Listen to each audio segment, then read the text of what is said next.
कैसे हो दोस्तों, मैं राहुल खन्ना के इस वीडियो में आपका स्वागत है। दोस्तों, जिस क्षेत्र में मैं खड़ा हूँ ये आता है चांदागढ़ परिक्षेत्र। और मैं चांदागढ़ इसलिए बोल रहा हूँ कि मैं तो हिस्ट्री ढूंढता हूँ, तो मैं हिस्ट्री के अनुसार ही बातें करूँगा। वर्तमान में महाराष्ट्र के चंद्रपुर ज़िले को हम चांदागढ़ कहते हैं। यहाँ पे गोंड साम्राज्य भारी मात्रा में और बहुत ज़्यादा निरंतर काल से यहाँ पे मौजूद था। तो चांदागढ़ परिक्षेत्र में भद्रावती तहसील में एक क्षेत्र आता है जिसे हम चंदन खेड़ा कहेंगे, गाँव है। और उस गांव में हमें पता चला कि यहाँ पे सातवाहन के जो वंशज है गोंड राजा, उन गोंड राजा का यहाँ पे किला है। तो किला है, गर्भस्थल है, क्या है, या यहाँ पे कोई हाटूम था, बाज़ार था, ये पता लगाने के लिए हम यहाँ पे आए हैं। मेरे साथ हैं हमारे राणा मडावी जी, तो आपका स्वागत है इस वीडियो में। और हमारे पेंदाम जी हमारे साथ है, जो कि यहाँ के रहने वाले हैं। तो इन दोनों व्यक्तियों से मैं बात कर रहा हूँ। और आप पीछे जो बैकग्राउंड देख रहे हैं वो इस चंदन खेड़ा किले का ना अवशेष है जो प्राचीन है। यहाँ पे कुछ गिर जाएगा इसलिए गांव वालों की तरफ से कॉन्ट्री जमा करके यहाँ पे थोड़ा सा प्लास्टर वास्टर किया गया और उसको मौजूद रखा गया। तो मैं पूरा ये देख रहा हूँ, तो पहले इनसे जानकारी इकट्ठा करते हैं, उसके बाद मैं एक्सप्लेनेशन दूंगा। तो पेंदाम जी, आप बचपन से तो यही हैं। हाँ, यही। तो आपके दादा परदादा ये महाराज के बारे में क्या कहते थे?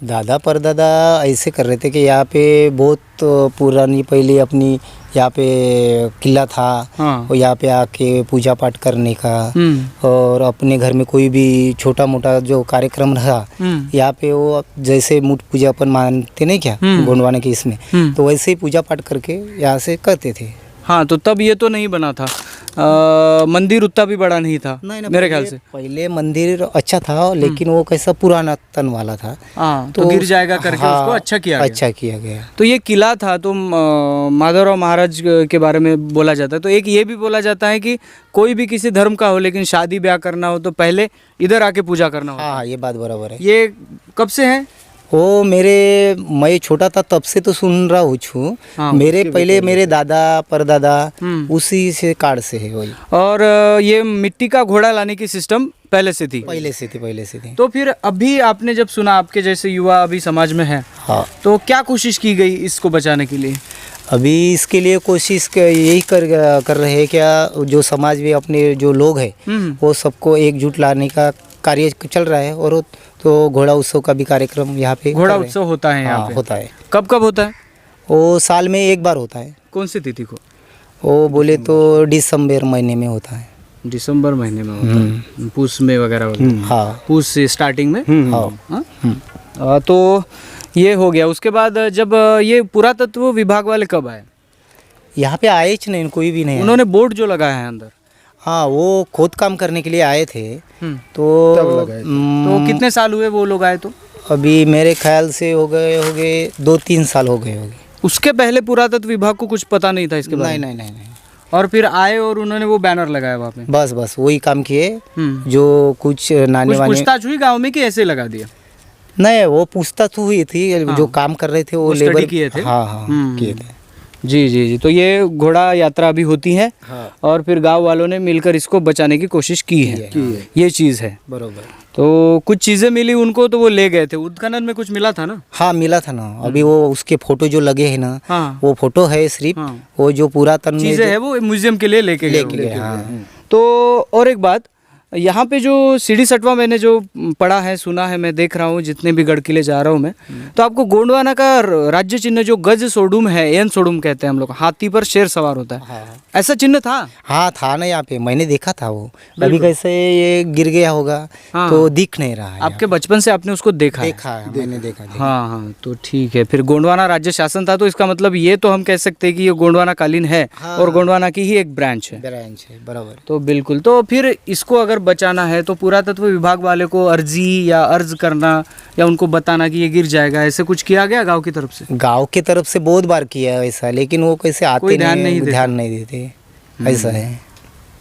सुना दोस्तों आपने कि यहाँ पे एक ही चीज़ है कि गांव वाले इस क्षेत्र को बचाना चाहते हैं। एक्चुअली मैं बता दूं, जो माधव महाराज थे उनका एक देवस्थान बनाया गया बिल्कुल इसके पीछे में, और उसको सभी धर्म जो गांव में रहते हैं वो पूजते हैं, उनकी बड़ी आस्था है, श्रद्धा है।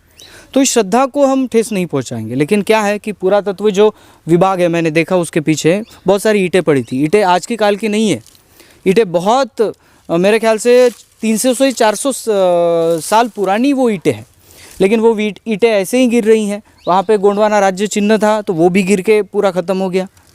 तो कहने का तात्पर्य यह है कि गोंड शासन यहाँ पे था, फिर भी यहाँ का जो पुरातात्विक विभाग है या यहाँ का प्रशासन है वो यहाँ पे ध्यान नहीं दे रहा है। वो यही चाह रहा होगा कि ये जो गोंडवाना की धरातल है वो धीरे धीरे मिट जाए उनका इतिहास। तो ये समझना हमारे समाज के लोगों को चाहिए। यहाँ पे हमने इनवाइट किया है यहाँ के जो मेन ट्रस्टी हैं, उनको मंडल कह सकते हैं, जो यहाँ की देखभाल कर रहे हैं इस क्षेत्र की। तिरुमल सदानंद जी आगबत्तनवार यहाँ पे हमारे साथ मौजूद हुए हैं, तो इनसे थोड़ी जानकारी लेते हैं, क्योंकि जो घोड़ा यात्रा है वो इनकी टीम ने, मैं इनका खुद का एक अकेले का नाम नहीं लूँगा, आपकी टीम है जो आपने कहा था, तो टीम ने मिलकर यहाँ पे घोड़ा यात्रा शुरू किया। लोगों का थोड़ा सा कंसंट्रेशन इधर किया कि ये पुरातत्वकालीन है, किला है, गढ़ है, तो इसकी तरफ थोड़ा सा लोगों का ध्यान जाए। तो मुझे बताइए थोड़ा सा इस क्षेत्र के बारे में जानना चाहता हूँ। जब आपने काम शुरू किया तो अभी अंडर में कितना क्षेत्र है जो लोग यूज़ नहीं कर रहे, वो इस टेम्पल के नाम है, ऐसा कितना क्षेत्र है? 50 बाय 200 मीटर इतना बड़ा इसका क्षेत्र है।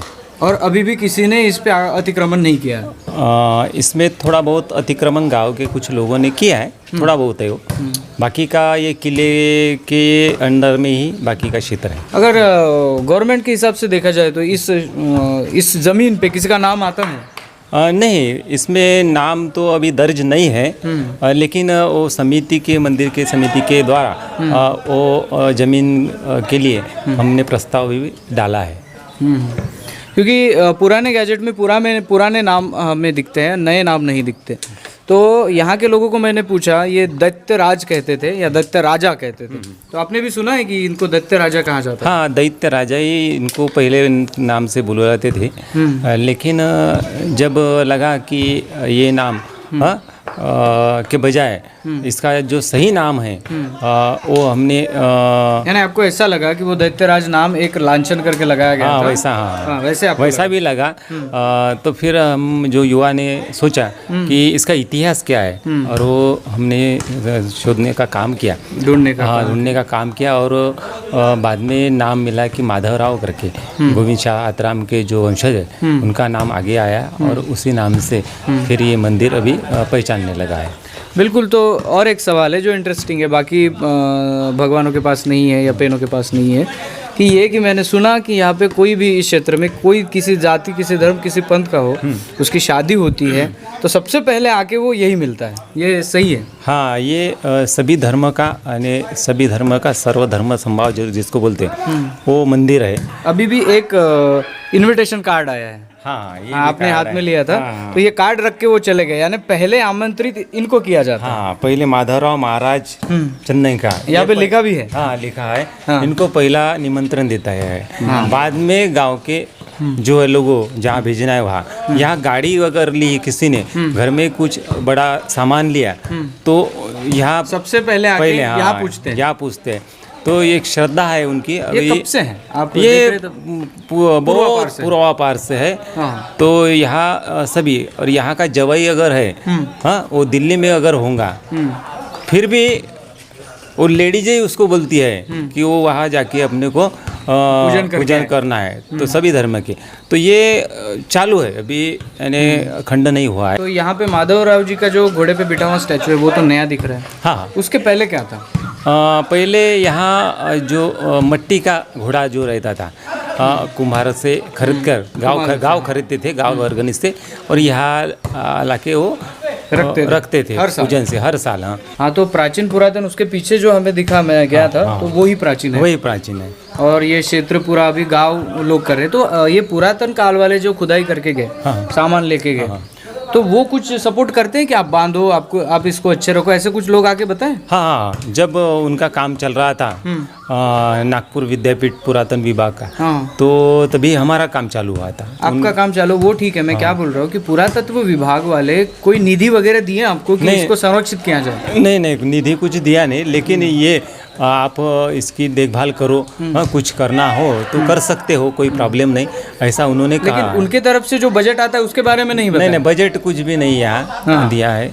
सिर्फ लोगों के ऑर्गेनाइज जो आता है ना एक फंड, उससे ये डेवलपमेंट यहाँ शुरू यानी हुआ। पुरातत्व विभाग कह रहा है कि जिस गांव में वो किला है तो उस गांव की जिम्मेदारी बन गई, तो फिर उन्होंने यहाँ आके खोदकाम क्यों किया? हाँ, ये भी सवाल उठता है। तो बराबर।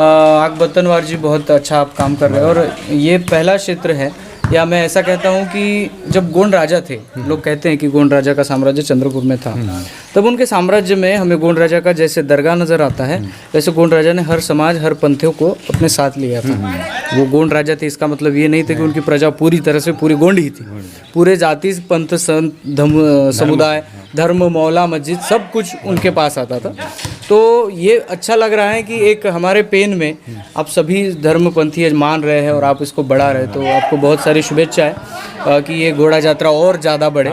और इस वीडियो से पुरातत्व विभाग वाले कोई अगर सुन रहे हैं तो मेरी बात सुनिए, अगर इसके लिए आप खुदाई करते और निकल जाते यहाँ से चीज़ें लेके और कहते कि ये सातवाहनकालीन 2200 साल पुराना है, कहने से कुछ नहीं होगा। आपके पास फंड है, आप गवर्नमेंट की शाखा है, आपका वो अधिकार है कि आप ऐसे किलों को संरक्षित करें। अगर आप नहीं करेंगे और गांव वालों को कहेंगे कि आप कॉन्ट्री निकाल के उस किलो को संरक्षित करें, तो आपका डिपार्टमेंट क्या करेगा? तो इसके लिए सवाल गवर्नमेंट के पुरातात्विक विभाग पर भी जाता है कि उनका जो कर्तव्य है वो नहीं कर पा रहे, इसलिए गांव वाले कंट्रीब्यूशन करके यहाँ पे अपना काम कर रहे हैं। अगर उनका ही कुछ फंड आ जाता है यहाँ पे तो गांव वालों को भी थोड़ी आसानी हो जाएगी और किला भी बच जाएगा। मैंने अभी पीछे इस दीवार के पीछे गया हूँ तो वहाँ पे गिर गए हैं पूरे, जो पुरानी ईंटें हैं वो गिर गई हैं, वहाँ पे जो नक्शी काम किया वो भी गिर रहा है। दोस्तों ये देखिए, ये जो हमारा चंदन खेड़ा का जो किला है उसमें ऐसी ईंटें यूज़ किए गए। तो ऐसी ईंटें जो ईंटें यूज़ की गई हैं वो 1600 से लगभग उसके बाद में और 1800 के या 1900 के उसके पहले ही यूज़ किया गया है। पूरा देख सकते हैं ये पकी हुई ईंटें। ऐसी ईंटें अभी नहीं यूज़ करते लेकिन उस काल में यूज़ की जाती थी। तो हो सकता है जब कोई राजा विजा थे तो उन्होंने ऊपर भी ये ईंटें रखकर बांधा हो। और दूसरी एक बात है कि कोई भी कहेगा कि ये सीमेंट से बनवाया गया है, लेकिन बिल्कुल ये सीमेंट नहीं है। मैंने पूरा चेक किया है, ये है पूरा चूना। और इस चूने में बेल का जो रस होता है, जो चिपचिपा होता है, उसको मिला के ये बनाया जाता था। ये पूरा चूना है और बहुत प्राचीन है ये, इसको आप देख सकते हैं। तो ये सीमेंट से भी बहुत तगड़ा है। इतने मेरे ख्याल से 700-800 साल बाद भी अगर ये चूना इतना तगड़ा है तो बांधने की गोंडवाना की टेक्नोलॉजी क्या थी। तो आपको यही समझा रहा हूँ कि इसको बचाने की हर कोशिश करनी चाहिए। तो आग बत्तनवार जी, पेंदाम जी, हमारे मड़ावी जी, इन लोगों का सहयोग बहुत बड़ा है। मैं यहाँ तक आया हूँ, इन्होंने जानकारी दी थी और बाकी यहाँ के लोगों ने जानकारी दी है। सो बहुत बहुत थैंक यू। और ज़रूर अगर वक्त मिले तो हम आपकी यात्रा भी देखने आएंगे, उसको शूट भी करने आएंगे। धन्यवाद। सो एक पॉइंट मैं यहाँ पे और बता दूँ, सातवाहन कालीन करके पुरातात्विक विभाग की तरफ से इसको मेंशन किया गया। ये मैंने उस बैनर पे पढ़ा है और मेंशन किया गया। तो मैं आपको बता दूं, कंगाली साहब ने इस सातवाहन पे ऑलरेडी रिसर्च किया था।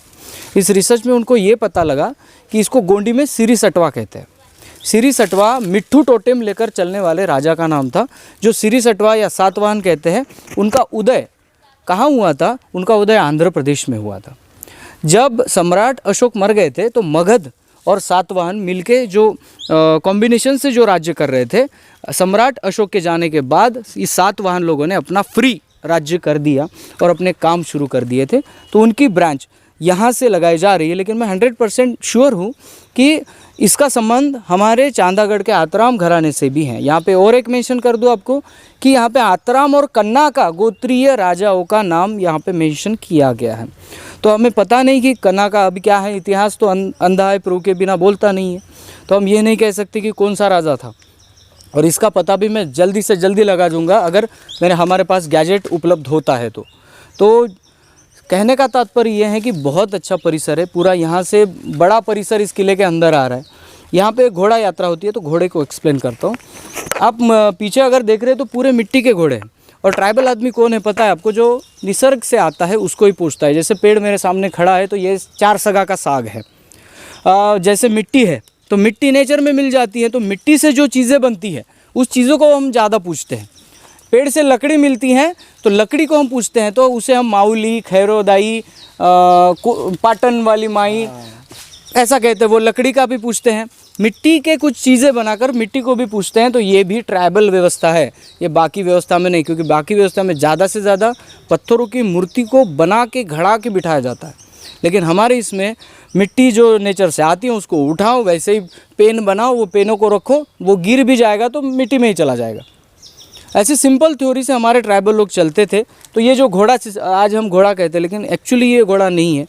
इसका घोड़ा का उदाहरण आपको देखना है तो आप जा सकते हैं महाराष्ट्र चंद्रपुर ज़िले में पाटन जो ये क्षेत्र है, जो उत्ती तहसील में, उस पाटन क्षेत्र में जाइए। ओरिजिनल घोड़ा पद्धति क्या है, क्योंकि उसको वो पोंगल से बनाया जाता है, पूरा घोड़ा भरी नहीं होता। गोंडियनों में पूरा अंदर से खोखला होता है और अलग प्रकार का आपको वो प्राणी दिखेगा, जो आप उसको घोड़ा नहीं कह सकते। तो गोंडियन लोग इस सिस्टम को अच्छी खासी जानते हैं और यही पूरा भी गोंडियन किला नज़र आ रहा है। अभी क्या है कि यहाँ पे हमारे जो पेन है, पेनस्थल है, वो सर्वधर्म संभाव के लिए होने चाहिए। मैं भी मानता हूँ कि सभी धर्मों को यहाँ पे जगह मिलनी चाहिए और यहाँ पे हो भी रहा है। लेकिन धरोहर हमारी अगर आज नहीं बचेगी, आप अगर नहीं बचाएंगे तो आपके बच्चे कैसे देखेंगे? बच्चे नहीं देखेंगे तो उसके बच्चे कैसे देखेंगे? हम दावा कैसे करेंगे कि हम गोंड राजा के वंशज हैं? तो सीधी बात है कि यहाँ पे पुरातात्विक विभाग का कोई भी आदमी अगर मेरा वीडियो देख रहा है तो निवेदन है आपसे, आपके हाथ में पावर है, आप इसको बचा सकते हैं तो प्लीज़ बचाइए। गोंडवाना की ये राजधानी भी हो सकती है, ऐसा हमारा और हम सभी का मानना है। दूसरी बात यह है कि मेरा अलग से अंदाज़ है कि ये शायद हाटुम होगा। हाटुम यानी बाजार पेट होता है। जब गोंडवाना साम्राज्य इतना बड़ा फैला था तो उस साम्राज्य में बाजार पेट हाटुम तो होगा ही होगा। तो ये उस सिस्टम से आता है। और तीसरा एक मेन बिंदु आपको बता दूं कि गोंडियन फिलॉसफी के अनुसार ये क्षेत्र कैसे है। तुंडा मुंडा कुंडा की परिक्रमा जिस क्षेत्र में पूर्ण होती है वहाँ गोंडियन पेनस्थल होता है। तुंडा मुंडा की परिक्रमा मैंने जब गया था मैं मारकंडा परिक्षेत्र में, वहाँ पे भी मंदिर का गर्भगृह है, उसके साइड में स्मशान है और उसके इस साइड में हमें नदी जलाशय नज़र आता है। तो ये तीनों भी सिस्टम, हमारे पुरखा बहुत जीनियस थे। जब वो अपने क्षेत्र बनाते थे तो वो तीन चीज़ें हमेशा रखते थे कि तुंडा मुंडा कुंडा, जन्म, परिपूर्णता और मृत्यु। इस तीनों को परिभाषित करने वाला यह गोंड समाज है, जो समाज आज अपने इतिहास को ढूंढता हुआ नज़र आ रहा है। तो दोस्तों, आपको बाकी वीडियो में तो पूरा किले का वर्णन आ जाएगा। तो इस वीडियो से आपको एक ही बात कहनी है कि अपना इतिहास समझो। और आप अगर कहीं इर्द गिर्द है भद्रावती तहसील के तो प्लीज़ चंदनखेड़ा आओ, थोड़ा यहाँ पे अपना कंट्रीब्यूशन दो। यहाँ पे अपने समाज के जो गढ़ किले हैं उसको शाबूत रखने में इनकी हेल्प करो। तो दोस्तों, बाकी वीडियो में दिखा रहे हैं। सो वीडियो यहीं ख़त्म करता हूँ, मिलता हूँ अगले वीडियो अगले टॉपिक के साथ। तब तक के लिए जय सेवा, जय जोहार, जय आदिवासी, जय गोंडवाना, जय भीम।